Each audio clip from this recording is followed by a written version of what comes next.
네, 오늘 예수님께서 이제 마가의 다락방에서 제자들과 함께 만찬을 이제 보내시고, 그리고 제자들을 위해 중보기도 하시고, 이제 그곳에서 떠나셔서 밤에 이 기드론 시내 1절에 보시면 기드론 시내를 건너서 동산이라는 곳으로 동산으로 가셨습니다. 그래서 마태복음과 마가복음에서는 이 동산을 겟세마네라 이렇게 부르고요. 그리고 누가복음에서는 감람산으로 가셨다 이렇게 말씀하고 있습니다. 그래서 이 예루살렘 성 동쪽편에 있는 그 감람산에 겟세마네라 하는 곳에 동산으로 가셨다 이렇게 이해를 하시면 되겠습니다. 그래서 이 겟세마네가 어떤 곳인지 잠시 보시면요. 저곳이 성전 쪽에서 이제 바라보는 감람산입니다. 그래서 저 꼭대기쯤에서 우리 예수님이 또 승천도 하셨고요. 주기도문도 가르쳐 주셨고, 또 저곳 벳바게에서 예수님이 이제 어린 나귀를 타고 성으로 입성도 하셨고, 저 너머에는 감람산 너머에는 베단이라고 하는 나사로를 살리신 그 장소가 또 있습니다. 저 너머를 쭉 내려가면은 유대 광야가 펼쳐지고요. 또 여리고라고 하는 곳과 사해바다가 나옵니다. 그래서 우리 예수님께서 지금 기도하신 곳에 지금 이제 교회를 이렇게 지어놨습니다. 겟세마네 교회라고도 부르고 또 만국교회라고도 불리는 교회가 정면에 보이실 겁니다. 그래서 그곳에서 우리 예수님께서 할 수만 있거든 이 잔을 내게서 지나가게 해달라. 예수님이 3번이나 기도를 하셨습니다. 그러나 나의 원대로 마시옵고 아버지의 원대로 하시옵소서. 그 다음 장도 있는데요. 근데 거기서 그 제자들은 돌 던질 만한 곳에 있었죠. 그래서 그 돌 던질 만한 곳에 우리 제자들이 있던 곳에도 역시 또 기념교회를 해서 제자들이 지금 졸고 있는 제자들 밑에다가 이렇게 해놨습니다. 그러니까 할 때 자고 있는 거죠. 그래서 우리 예수님께서 이 돌 던질 만한 거리가 얼마 정도일까요? 아마도 우리 예수님의 기도 소리가 들리는 곳쯤 될 것 같습니다. 그래서 제자들이 예수님이 이 잔을 내게서 지나가게 하옵소서 라고 말씀하시고, 그리고 나의 원대로 마옵시고 아버지의 원대로 하옵소서 라고 말씀하신 그런 기도를 들을 수 있는 그런 거리인데, 이렇게 이제 좀 떨어져 있는 곳에서 기도를 하셨다 이렇게 볼 수가 있겠습니다. 그래서 우리 제자들에게는요, 유혹에 빠지지 않게 기도하라 하시면서 1시간 정도 기도하시고 와서 제자들 기도 하나 점검하시고, 또 1시간 정도 기도하시고 가서 제자들 기도 하나 점검하시고, 이렇게 우리 예수님께서 3번을 기도하신 것으로 봐서 아마 한 3시간 정도를 기도하셨던 것으로 이렇게 생각을 해보실 수가 있겠습니다. 우리 예수님께서 이곳에 왜 가셨는가? 이곳에 가신 이유를 누가복음 22장 39절에는요. 예수께서 나가사 습관을 따라 감람산으로 가심에 제자들도 따라갔다. 예수님께서 습관을 쫓아서 늘 하시던 방식대로 기도하셨다는 겁니다. 그래서 지금 이제 3절에 예수님을 잡으러 올 때 보면 이 등과 횃불을 갖고 오지 않습니까? 그래서 이 등과 횃불을 가지고 왔다는 것은 무기도 가져왔지만요, 극렬하게 저항할 것도 생각했고, 그래서 이 등과 횃불 밤이었음을 알 수가 있습니다.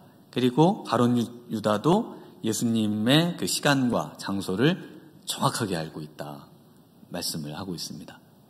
제가 우리 지난주에 밤에 기도하는, 그래서 초저녁잠 많은 저희 아내를 막 12시에 기도해야 된다고, 그래서 밤에 기도하는 예수님의 습관을 우리도 드려야 된다. 네, 그 주된 근거가 여기에 있었습니다. 요 본문이에요. 요 본문의 근거에서 이 밤에 기도하는 습관을 들여야 된다. 그래서 제가 우리 예수님 기도하시던 곳을 이렇게 막 다니면서 기도를 했었습니다. 그래서 이 감람산에 가서 또 밤에 기도를 하는데, 거기가 이제 그 아랍 사람들이 사는 지역이거든요. 너무 무서운 거예요. 막 사람들이 계속 뭐 하냐고 오고. 그래서 예수님 밤에 기도하셔서 저도 좀 밤에 가서 기도하려고 그랬더니 무섭더라고요. 그래서 이제 가시려고 하는 분들도 좀 가시지 못하게 하고 막 그랬던 기억도 있습니다. 또 밤에 예수님이 40일 광야 금식 기도하셨잖아요. 제가 밤에 또 그 광야에 차를 이제 끌고 가가지고 차에 막 돌이 박히고 막, 아마트면 나중에 보니까 거의 절벽까지 갔더라고요. 이게 잘 안 보이니까. 그래서 기도한다고 이제 갔던 기억이 있습니다. 하마터면 죽을 뻔했어요. 네, 그래서 우리 예수님 기도 따라하려다가 이거 정말 어려움에 많이 처했던 적이 있는데요. 그럼에도 우리 예수님께서 이 시간과 장소를 정해서 꾸준히 기도하셨음을 우리가 알 수가 있습니다. 네, 오늘 본문에서는요, 이 겟세마네 기도를 하신 후의 일이라는 것을 알 수가 있습니다. 그래서 우리 예수님의 이 아주 깊은, 누구나 인정하는 이 겟세마네 기도의 이 깊은 기도 후에 우리 예수님께서 어떤 결과를 기도 후에 가져오게 되는지를 또 보여주시고, 그것을 지금 사도 요한이 기록을 하고 있습니다. 그리고 그 기도의 유익이 뭔지 이런 것들을 말씀해주고 있습니다. 우리 4절 말씀을 한번 같이 읽어볼까요? 시작. 예수께서 그 당한 일을 다 하시고, 네, 우리 예수님께서는 이미 당할 일을 다 알고 계셨죠? 기도 전에도 알고 계셨고요. 그런데 이 겟세마네 기도의 자리가 잡혀가는 자리라는 것도 알고 계십니다. 그렇다면은 좀 이 겟세마네 기도의 자리를 오늘 밤쯤은 안 가도 되지 않을까 생각하실 수도 있는데, 기도를 목숨 걸고 정말 이 지키시는, 기도의 자리를 지키시는 예수님의 모습을 먼저 좀 저희가 볼 수가 있고요. 그리고 나서 기도한 후에 이제 잡으러 온다는 것을 알고 계시기 때문에 무슨 숨어 계시거나 도망을 치거나 하지를 않으십니다. 오히려 어떻게 대응하시고 계시죠? 잡으러 온 자들에게 나아가 이르시되, 오히려 굉장히 적극적이고 그 당할 일을 당하겠다는 그런 자세로 변해 계신 모습을 볼 수 있습니다. 그 기도할 때는 정말 너무 두렵고 너무 끔찍하고 정말 이걸 어떻게든 벗어나고 싶고 도망가고 싶은데 이것을 하나님 정말 제게서 지나가게 해달라고 그렇게 기도했지 않습니까? 누가복음 22장 44절에는 예수께서 힘쓰고 애써 더욱 간절히 기도하시니 땀이 땅에 떨어지는 핏방울 같이 되더라. 네, 그래서 땀에 정말 그 극한 스트레스와 공포로 그 모세혈관이 터지면서 섞여 피가 떨어지는 그런 공포의 기도, 두려움의 기도, 그런 기도를 하셨는데, 그런데 기도 후에는요, 기도 후에는 나아가 이르시되 너희가 누구를 찾느냐, 오히려 무서워 벌벌 떨다가 잡혀가는 그런 모습이 아니고 굉장히 초연하고 담대하고 용기가 있고 이런 모습으로 바뀌어 계시는 겁니다. 두려워하는 기색이 조금도 없어요. 그리고 적극적으로 자신의 운명에 맞서고 또 그것을 맞이하고 계시는 모습을 보실 수가 있습니다. 인간적으로는 너무나 감당하기 힘든 두려움에 빠져있던 바로 인간이신, 사람이신 예수님의 모습이 어떻게 이렇게 바뀌는가? 이렇게 바뀔 수 있는 유일한 바로 비결이라고 해야 될까요? 그런 수단은 이 기도밖에 없다는 겁니다. 우리의 삶에 두려움을 몰아내고 그리고 담대함으로 우리에게 처한 모든 것들을 맞이할 수 있는 길, 기도밖에 없습니다. 여러분, 기도밖에 없어요. 다른 어떤 것으로도 여러분 안에 있는 두려움을 몰아내거나 그리고 그런 나에게 닥쳐있는 운명에 대해서 원망하거나 그러지 아니하고 정말 그것을 하나님의 뜻으로 인정하면서 받아들일 수 있는 그 비결은 기도밖에 없는 것입니다. 진정한 기도는요, 그래서 환경을 바꾸기보다는 먼저 그 동일한 환경 속에서 나 자신이 바뀌는 겁니다. 내 옆에 있는 무언가가 바뀌기보다는 그 무언가를 오히려 대하는 그런 나의 그 모든 태도와 방식과 생각이 그리고 마음이 바뀐다는 겁니다. 내 자녀를 향한, 내 남편과 아내를 향한, 또 나의 직장과 일터를 향한 이 모든 환경들, 이런 환경들이 우리 하나님께서 그곳에서 나 자신을 기도 속에 바꿔내심으로 하나님의 뜻을 이루어 가시는 그런 모습을 보실 수 있는 것입니다.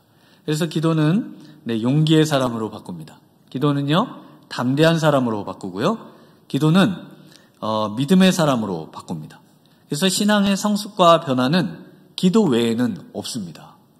그래서 우리 예수님은 이 땅에 오셔서 계속 기도의 모습으로 우리에게 본을 보이시고 우리도 그와 같이 기도할 것을 말씀하고 계시는 것입니다. 부조리한 세상에 대한 하나님께 불만을 많이 가지고 있었던 아삽이라고 하는 분이 이제 시편에서 어떻게 자신의 마음이 변화가 일어났는지를 동일하게 표현해주고 있습니다. 시편 73편 2절에 나는 거의 넘어질 뻔하였고 나의 걸음이 미끄러질 뻔하였으니 이는 내가 악인의 형통함을 보고 오만한 자를 질투하였음이로다.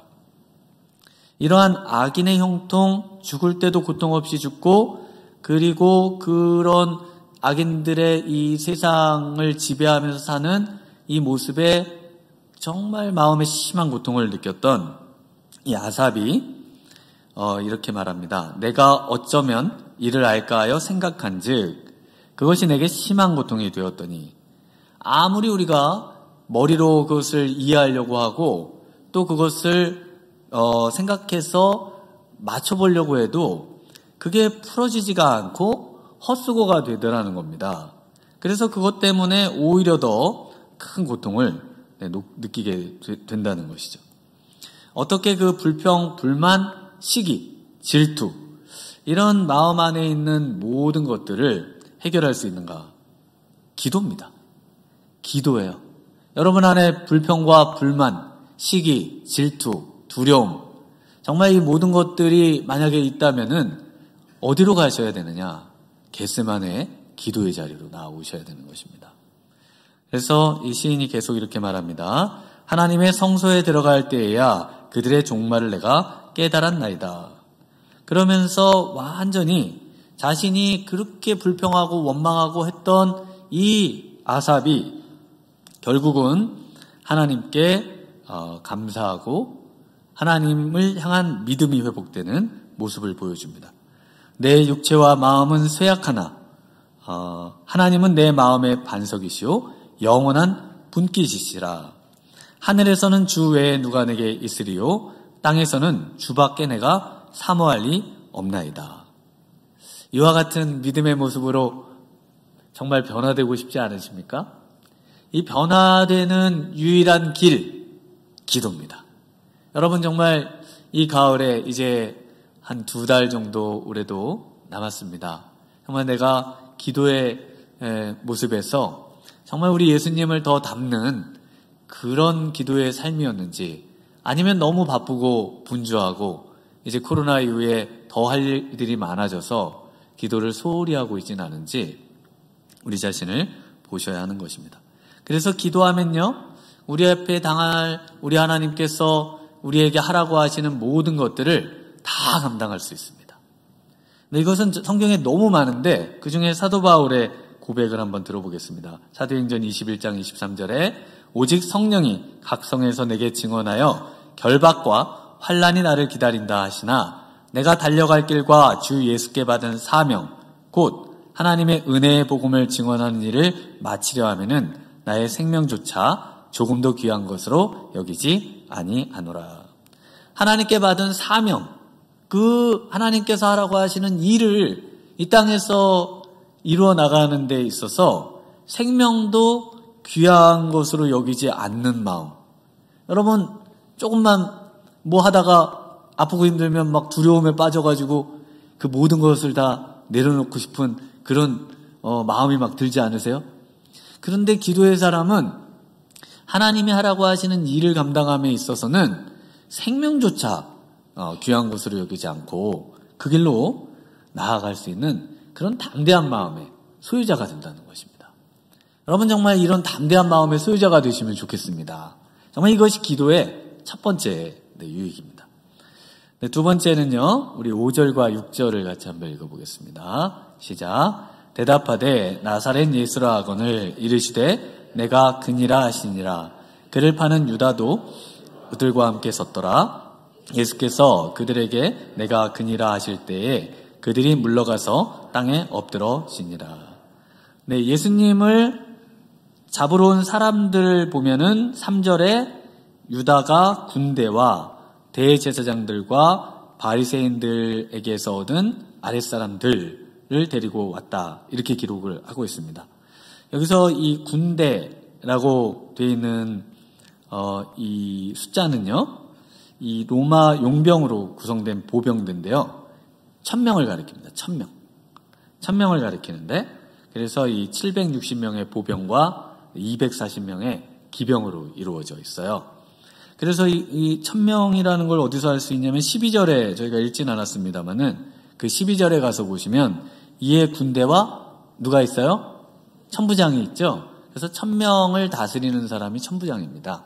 그래서 이 천부장이 거기에 같이 있는 겁니다. 물론 이제 뭐 학자들 글들을 쭉 보니까 1000명까지 오진 않았지 않겠느냐. 천부장이 오긴 했지만 아마 한 200명 정도나 그 이상 왔을 것이다. 이렇게 이제 생각을 하기도 합니다. 어쨌든 우리 예수님이 두려움도 없이 자신을 잡으러 온 사람들, 그리고 여기 지금 대제사장들과 바리새인들에게서 얻은 아랫사람들이 나오는데 이 아랫사람들도 굉장히 그 신분이 높은 사람들이었던 것 같습니다. 그래서 말고의 길을, 말고라고 하는 사람의 이름이 이 요한복음 여기만 나오거든요. 이 말고의 뜻이 뭐냐면 그 히브리어로 멜렉인데 왕이라는 뜻입니다. 왕. 그래서 제가 보면서 아니 어떻게 종이 이름이 왕이냐. 그 주인이 굉장히 싫어할 수도 있겠다. 근데 이제 그 종이나 노예도 이 등급이 있지 않습니까?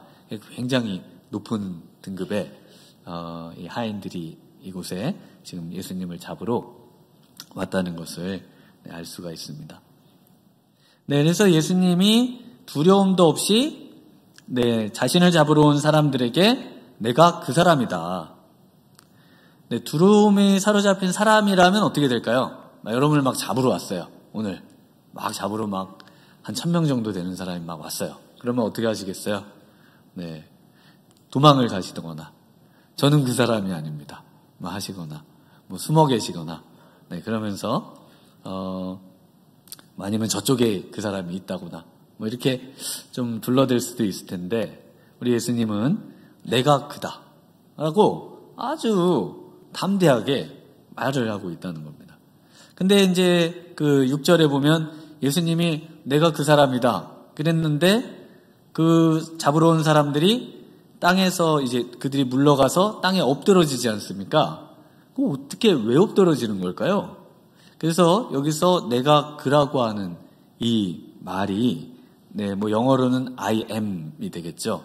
나는 존재한다. 뭐 이렇게 되고 이것이 이제 우리 성경에는 뭐라고 번역이 되어 있냐면 나는 스스로 있는 자다. 이렇게 번역이 되는 말입니다. 그래서 나는 스스로 있는 자 누구세요? 하나님이시죠. 그래서 하나님의 이름을 드러내는 말입니다. 그래서 요한복음에도 많이 나오고요. 예수님께서 곳곳에서 나는 그다. I am. 나는 스스로 있는 자다. 그러시면서 온 세상과 또 하나님께서 이 땅에 자신의 택한 민족을 통해서 인류를 구원할 그 일을 행하시는 바로 그 하나님이심을 우리 예수님께서 드러내신 겁니다. 헬라어로는 에고에미라고 불립니다. 그런데 그래서 이 말씀이 하나님의 이름이죠. 그러니까 구약의 여호와 하나님께서 자신을 알려주신 이름이 바로 자신이라는 겁니다. 예수님은 자신이 그 여호와 하나님이심을 드러낸 거예요. 그러니까 이 하나님이신 예수님, 그리고 그분의 하나님 되심을 사람들에게 드러내실 때, 인간이시면서 하나님이신 그분이 하나님 되심을 그분 사람들 앞에 나타냈을 때 그 사람들에게 일어나는 자연스러운 현상, 신의 그 영광과 신의 그 임재가 가져오는 그 두려움과 떨림, 그래서 물러가 땅에 엎드러지는 그 기록을 지금 하고 있다는 것입니다. 엎드러질 수밖에 없잖아요. 어떻게 신 앞에 인간이 온전히 서 있을 수 있겠습니까? 네, 그런데 이 예수님께서 지금 잡으러 온 사람들에게 잡히시려고 하고 있습니다. 그러니까 주도권이 잡으러 온 사람들에게, 야, 예수님은 왜 그때 힘이 없으셔가지고 그 사람들한테 잡히셨을까? 야, 예수님 너무 기독교는 그 약하고 힘이 없는 그런 종교가 아닌가? 뭐 이런 생각을 하실 수 있는 그런 장면이죠. 그런데 요한복음에서 요한이 분명하게 얘기를 하고 있습니다. 예수님은 오히려 주도권을 가지시고 잡혀주고 계신 겁니다. 잡혀주고 계신 거예요. 왜요? 우리의 구원을 위해서 우리를 하나님의 자녀로 만들고 우리로 부활의 영광에 참여하며 정말 하나님께서 완벽하게 이루시고자 하는 새하늘과 새 땅에 그런 영광을 누리도록 하시기 위해서 잡혀주고 계신 겁니다. 그래서 하나님의 권능으로 그들을 혼내실 수도 있는 분이십니다. 그래서 베드로가 칼을 빼서 말구의 귀를 잘랐을 때 우리 예수님께서 마태복음 26장 52절에는 이런 말씀을 하십니다. 이에 예수께서 이르시되 내 칼을 도로 칼집에 꽂으라. 칼을 가지는 자는 다 칼로 망하느니라. 너는 내가 아버지께 구하여 지금 12군단 더 되는 천사를 보내게 할 수 없는 줄 아느냐. 그래서 앞에 우리 로마 3절에 있는 군대, 이건 몇 명이라고요? 1000명이죠. 최대 1000명인데 1000명으로 구성되어 있는데 여기 군단은요. 군단은 레기온이라는 말인데요. 4000에서 6000명이 이 하나의 군단을 이룹니다. 근데 그 6000명이 12개니까 72000이나 더 되는 천사로 이들을 다 혼쭐 내고 제압하고 그러면서 내가 여기를 못 빠져나갈 줄 아느냐 이러면서 예수님께서 자신이 잡히고 또 이 길을 가는 이유는 바로 자신이 스스로 선택해서 이것을 결정하고 있다고 말씀해 주고 계신 것입니다. 네, 예수님께서 바로 이 지금 기도하시면서 자신이 가지고 있는 모든 권세와 능력, 이것을 하나님께 복종시키고 있는 겁니다. 무엇을 통해서요? 기도를 통해서 하는 겁니다. 빌립보서 2장 5절에 너희 안에 이 마음을 품으라. 사도 바울은 이 마음을 품으라고 우리에게 권면하죠. 곧 그리스도 예수의 마음이니 그는 근본 하나님의 본체시나 하나님과 동등됨을 취할 것으로 여기지 아니하시고 오히려 자기를 비워 종의 형체를 가지사 사람들과 같이 되셨고 사람의 모양으로 나타나사 자기를 낮추사 죽기까지 복종하셨으니 곧 십자가에 죽으심이라. 사람이 되셔서 자기를 낮추고 그리고 이제 죽기까지 복종할 수 있는 영적인 능력, 인간이 가질 수 있는 바로 이 능력은 자신의 어떤 신분에 상관없이 그것을 하나님께 복종시킬 수 있는 능력, 그 능력은 기도의 능력에서 온다고 말씀을 하고 있는 것입니다. 자신의 능력으로 그 실력 행사를 하려고 하시는 것이 아니에요. 이거는 영적인 능력이 아닌 것입니다. 영적의 능력은요, 기도의 능력이고요, 순종의 능력이고요, 또 자기를 낮추는 능력이고요, 하나님의 말씀에 복종하는 능력입니다. 그래서 교회는요, 세상에 회장님, 무슨 사장님, 아니면 높은 지위의 무슨 장관님, 이런 분들이 오히려 교회에서는 식당 봉사도 하고 설거지도 하고 화장실 청소도 하고 그 섬김의 영역으로 내려가는 겁니다. 왜요? 우리 예수님이 하늘의 보좌를 버리고 이 땅에 오셨죠.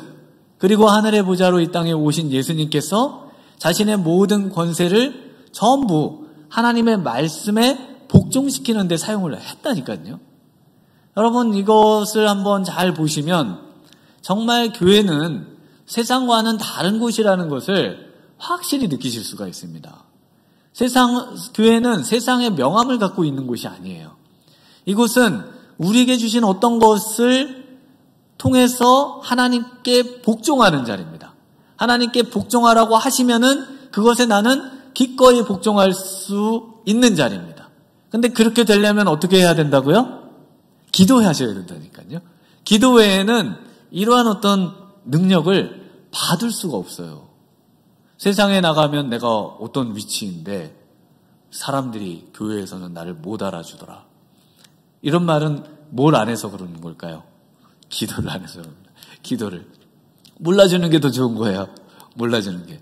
오히려 더 낮아지고 더 정말 우리 주님의 그 섬김의 자리로 더 할 수만 있다면은 정말 생명을 주면서 사랑할 수 있는 자리로. 근데 그렇게 낮아지는 그런 마음을 배워라, 품어라, 우리 예수님께서 말씀하고 계시죠. 네, 그리고 세 번째는요, 기도하면요, 끝까지 자신의 사람들을 보호하게 됩니다. 우리 8절과 9절 말씀 함께 읽겠습니다. 예수께서 대답하시되 너희에게 내가 그니라 하였으니 나를 찾거든 이 사람들이 가는 것을 용납하라 하시니 이는 아버지께서 내게 주신 자 중에서 하나도 잃지 아니하였사옵나이다 하신 말씀을 응하게 하려 함이라. 네, 우리 예수님께서 자기가 책임질 사람을 끝까지 책임지고 사랑하시는 분이시라고 우리가 지금 계속해서 보고 계셨죠. 그래서 우리 예수님은 끝까지 사랑을 가지고 계신 분입니다. 그리고 제자들을 향해서 예수님은 두 가지 책임을 갖고 계세요. 하나는 제자들이기 때문에 가르쳐야 될 책임이 있습니다. 그리고 또 하나는 제자들을 보호해야 될 책임이 있습니다. 기도를 말로는 가르쳐줬지만 그러나 기도의 자리로 함께 가서 돌 던질 만한 예수님의 기도를 들을 만한 그런 자리에 두고 예수님이 계속 기도의 모범을 보이시면서 제자들에게 계속 습관을 쫓아 가르치셨음을 우리가 알 수가 있습니다. 그래서 우리가 자녀들에게 계속 너는 이렇게 살아 그러는데 자녀들이 부모님은 그렇게 안 사시면서 왜 저한테는 그러세요? 그 이유가 뭡니까? 본이 안 되잖아요. 본이. 근데 우리 예수님은 이 본으로서 바로 이 자신의 그 신앙의 모습을, 신앙생활의 모습을, 겸손의 모습을, 그 삶의 모습을 다 보여주셨습니다. 다 보여주셨어요. 사람은 귀신같이 앉아요. 귀신이란 말이 좀 교회에서 희한하게 쓰면 안 되는 말인데 하여튼 무조건 알잖아요. 네? 그래서 그 사람이 어떤 마음을 갖고 꿍꿍이를 가지고 하는지, 우리 부모님이 우리한테 겉으로는 좋게 보이면서 본인들은 또 다른 삶을 살고 있는지 다 압니다. 여러분이 변화되지 않으면은 안 되는 거예요. 그래서 교회는 전부 사도 바울이 디모데를 낳고 디모데가 또 그 다음을 낳고 이렇게 영적인 그런 어떤 그 제자를 만들어가는 것입니다. 이것을 어떤 지식적인 차원에서 우리가 제자 훈련을 마치면 제자가 된다. 이게 다 실패한 거잖아요. 이게 다 실패한 겁니다. 어떤 단계를 마치면 제자 훈련이 다 되는 것으로 생각하셔가지고 제자 훈련을 마치면 제자가 됐다. 무슨 수료증을 주고 제자가 됐습니까? 그게 무슨 제자가 된 거예요. 예수님처럼 이런 혹독한 밤에 막 끌고 또 끌고 나가서 이 기도를 막 잠자는 거 가서 또 1시간마다 가서 깨우셨죠? 1시간마다 깨우셨잖아요. 야, 시험에 들지 않게 기도해야지. 자면 어떡해. 예수님이 계속 기도를 가르치시고 두려움을 물리치시고 하나님의 능력을 보여주시고 하나님을 신뢰하는 것이 정말 신앙생활이라는 것을 알려주셨습니다. 그리고 예수님은 또 이들을 보호할 책임이 있으셨죠.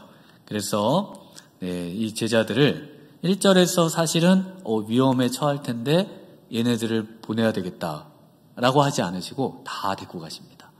기도도 가르치시고 또요, 예수님이 이제 잡혀가시는 그 모든 것을 생생하게 보셔야 되잖아요.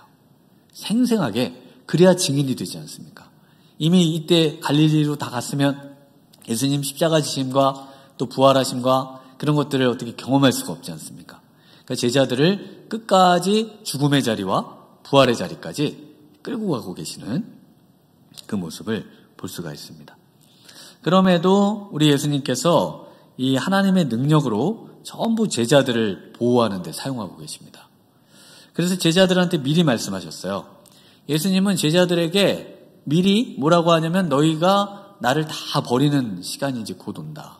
제자들이 막 근심이 되지 않았겠습니까? 왜 우리를 자꾸 버린다는 말씀을 하실까? 이 말씀은 뭘까요? 돌아보면 예수님의 말씀대로 되니까 도망가야 된다는 겁니다. 도망가야 된다는 거예요. 요한복음 6장 39절에 나를 보내신 이의 뜻은 내게 주신 자 중에 내가 하나도 잃어버리지 아니하고 마지막 날에 다시 살리는 이것이니라. 10장 28절에도 내가 그들에게 영생을 주노니 영원히 멸망하지 아니할 것이요 또 그들을 내 손에서 빼앗을 자가 없느니라. 우리 예수님은 하나님께도 17장에서 보전해달라는 기도를 또 하셨습니다. 그러면서 신신당부하시면서 제자들의 발을 씻어주시면서 이런 말씀을 하시죠. 요한복음 13장 19절에 지금부터 일이 일어나기 전에 미리 너희에게 일러둠은 일이 일어날 때에 내가 그인 줄 너희가 믿게 하려 함이로라. 이런 일이 일어나면 너희는 도망을 가야 된다는 겁니다. 이런 일이 일어나면 내가 하나님이기 때문에 너희가 그것을 보고 이제 나의 그 말에 따라서 순순히 도망을 가라는 겁니다. 그래서 목숨을 보존하라는 겁니다. 그래서 제일 좋은 호신술은 뭘까요? 저희 딸한테 매일 가르칩니다. 달리기를 연습해라. 달리기. 위험한 일을 당하거든 도망가라. 무조건 빨리 달려서 빨리 멀리 도망가는 거. 도망가는 게 그래서 그 사도 바울도 광주리 타고 도망가잖아요. 어떻게 대사도가 막 광주리를 타고 도망가나? 예수님이 또 벼락에서 그 나사렛에서 밀쳐 넘어 떨어뜨리려고 할 때 도망가시잖아요. 여기서 지나가시더라 이렇게 표현되고 있습니다만은 그렇게 이제 그것을 피해 가시는 그런 모습. 우리 하나님께서 이 피할 길을 주시죠. 예수님께서 지금 피할 길을 주고 계신 겁니다.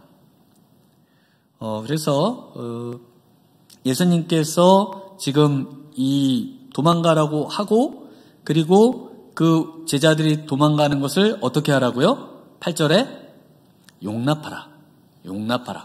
자신의 모든 권위를 전부 거기에만 사용하십니다. 나를 잡아가고 이 제자들을 다 가는 것을 용납하라. 그러면서 이 말씀이요 아버지께서 내게 주신 자 중에서 하나도 잃지 아니하였사옵나이다. 하나님께 지금 제자들을 구해 주실 것을 기도하고 있죠. 그래서 아마 이 기도도 예수님이 하시는 졸면서 힐끗힐끗 또 이렇게 들었던 그 기도의 내용이 아닌가 싶습니다. 그것을 응하게 해주시는 겁니다. 우리 예수님께서 하나님께 기도하시면서 우리 제자들을 보호해 주실 것을 또 기도하고 있습니다. 그리고 그 기도에 우리 하나님께서 응답하셔서 그 많은 군인들이 또 대제사장과 그런 바리새인들의 종들이 이 제자들을 다 잡아가야 되지 않겠습니까? 원래는. 근데 다 갈 수 있도록 허용해 주는 방식으로만 이것을 사용하고 계시다. 기도는 우리가 사람들을 가장 사랑하고 보호할 수 있는 바로 그 하나님께서 우리에게 주신 그런 수단입니다. 여러분이 여러분의 사랑하는 자녀들 또 우리의 사랑하는 모든 사람들 그래서 기도의 대상이 된다는 것은 사랑의 대상이 되는 겁니다. 그래서 우리의 기도가 확장된다는 것은 우리의 사랑이 확장되는 겁니다. 거기에 누구까지 들어가야 될까요? 나에게 아픔을 주고 또는 나에게 상처를 주고 나에게 원수라고 불리는 사람까지도 그들을 품고 기도하라. 이렇게 예수님이 그 기도의 범위를 확장시켜주고 계십니다. 그러나 우리 제자들이 결국 이제 우리 예수님을 위해서 자신의 몸을 안 죽은 게 아니에요. 제자들의 사명의 자리에서 자신들의 생명을 다 예수님께, 그 사랑의 예수님께 바친 것을 우리가 알 수 있습니다. 네, 톨스토이의 그 사람은 무엇으로 사는가? 네, 그래서 제가 거기서 제일 좋아하는 말, 네, 부모 없이는 살아도 하나님 없이는 살 수 없다는 말입니다. 우리가 우리의 모든 자녀들과 또 우리가 할 수 있는 범위 내에서의 어떤 보호의 영역들, 그러나 우리 하나님의 능력과 하나님의 도우심 없이는 우리가 절대로 우리의 능력으로 그 모든 것들을 감당할 수 없고 오히려 기도할 때 더 든든히 세워져 가고 보호되는 줄 믿습니다. 우리 미랄교회가 정말 우리 주님의 보호 속에, 정말 우리 주님의 은혜 속에 잘 세워져 가는 그 일을 위해서 정말 저희가 더욱 힘써 기도하시는 우리 성도님들 되시기를 주님의 이름으로 축원합니다. 기도하시겠습니다. 하나님 아버지 감사합니다. 오늘 이 아침 우리 예수님께서 겟세마네의 기도를 통해 우리에게 보여주신 그 놀라운 은혜와 사랑의 또 놀라운 모습을 하나님 저희도 본받기를 원합니다. 주님, 이러한 결과는 전부 기도의 결과라고 말씀하고 계십니다.